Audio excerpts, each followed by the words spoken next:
Welcome back to Montana This Morning. Lynn Fox from King's Ace Hardware is with us this morning. We're discussing barbecue grills and some techniques, and thanks very much for being with us today. Nice to be here.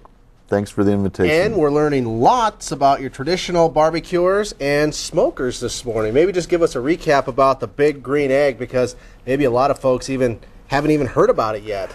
Well, Big Green Egg has been around for about 35 years. They're a ceramic. This is a little unit right here, weighs almost 200 pounds. And so it holds the heat very well. This thing is fueled by charred oak, and then you use flavored wood to flavor your meat. That's half the fun, trying to match up a wood with the meat. So with your steaks, you might want hickory, or you might want mesquite. On pork, the flavored cherry apple is wonderful on pork. So this unit right here can get very, very hot, up to 1,000 degrees. It will also you can get it down to as low as 150 and slow smoke that beef so it's tender and juicy. Wow, that sounds delicious. So there's a certain amount of technique that you need to learn with something like this too. It's not very difficult. There's a plate that goes in. For example, a beef brisket, which is one of my favorite. I try to put my beef brisket on at about 7:30 in the morning. I hold the temperature at around 180 degrees. I let that smoke throughout the day. We try to eat at 6 or 6:30, so it's had 11 hours smoke. It's tender, it's moist, falls apart, it's wonderful. So we'll be at your house about 6:30 tonight. Well, it's already too late to get it started, but tomorrow. Now, throughout the morning, we've been asking our Facebook friends to post some questions on KTVQ's Facebook page. And Nikki, what sort of questions do we have so far this morning? Okay, we have a few for you. Ryan Kane writes, I was wondering if a charbroil grill was better than a propane one for grilling. Charbroil, I assume you're talking about either briquettes or hard lump wood. It depends on what you want. The briquettes and hardwood like this briquettes do not go in something like this. You'd need a kettle for briquettes, like Kingsford charcoal. But yeah, they'll give you a lot more flavor than a propane or natural gas grill. So if you like that smoky flavor, and that's what a Green Egg is all about, is that smoky flavor. Now, grills like the Weber, they have a flavorizer bar where the juices and the fats drip down on that flavorizer bar.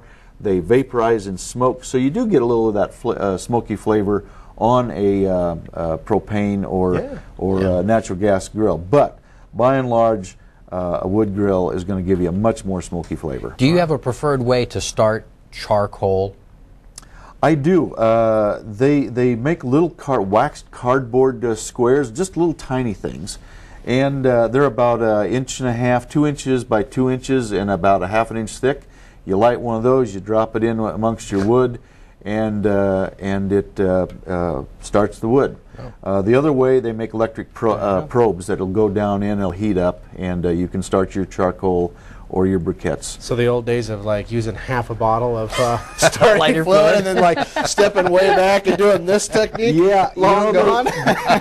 They still can do, your briquettes you still light that way, but today there's many different ways. Well, seriously though, safety first on these deals. Absolutely. And I think we had another question this morning about whether or not at the end of when you're done barbecuing, whether we should turn off the propane tank.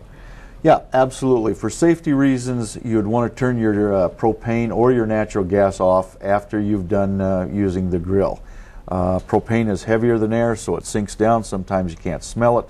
And so you go to use a grill, or someone smoking or something, could be a dangerous situation. Do you have any other questions? One more question. This is from Barb. She is asking, my barbecue has an infrared burner. How am I supposed to use it, and what is its purpose? Infrared burners are usually at the back of the grill. They're usually for rotisseries. So you put your meat, whatever kind of meat is that you're going to rotisserie, and it'll go around. You turn your infrared on. You see similar infrareds in cafes, cafeterias, where where they're going round and round, and behind there's infrared So, burner. like when we go get the roasted chicken at the supermarket. I didn't want to say the C word. Yeah. Well, yeah. Yeah. It's okay. You go ahead and slap the hand right there, Russ. Yeah. Bad egg. Anyways, well, great. Some awesome barbecue tips this morning, and thanks for stopping by. Happy barbecue Thanks season. for having me. Thanks, Lynn. Good Appreciate it very barbecuing much. to everyone. Excellent. And we actually have a decent weather forecast That's right. dialed in for today to get out there and grill your favorite protein, even chicken. But go with beef and pork first. That's right. And maybe even a little lamb. We have a look at news headlines coming up, and then we'll all broast with the forecast. We'll have that up in a few minutes, too.